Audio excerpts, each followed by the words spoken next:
Hiya, just a quick one. It has been pointed out to me that I got some words wrong in the last video, and that means I've told you something that's incorrect. So I'm just going to go over the damping graphs again to sort of correct myself, I suppose. So the first one, the undamped oscillations, there's nothing wrong with those. So that is just these going at the same amplitude the whole time. There. So that's undamped.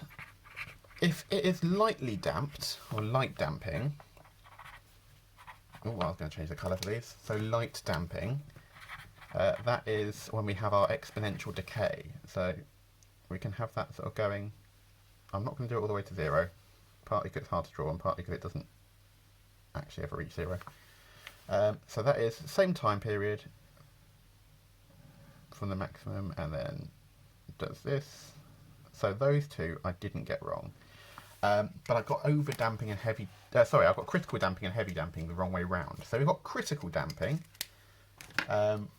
is when it returns to equilibrium before it's made a complete oscillation, or when it makes one oscillation. So that is, sorry, not complete oscillation. As soon as it returns to equilibrium, it just stays. So critical damping, it goes down, makes that first same thing, then just becomes zero again. And then your heavy damping, or over damping, I think is probably an easier way to think about it. So I'm going to call it over damping. That's when you've damped it so much that this rate of change here doesn't actually change by that much.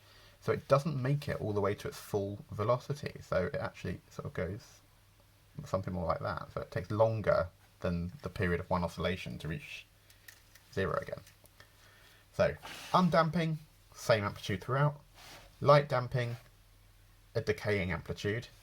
Critical damping goes to zero after only a single displacement. And then over damping goes to zero after a single displacement, but takes longer than a time period to do that. So sorry I got those wrong. Hope that helps.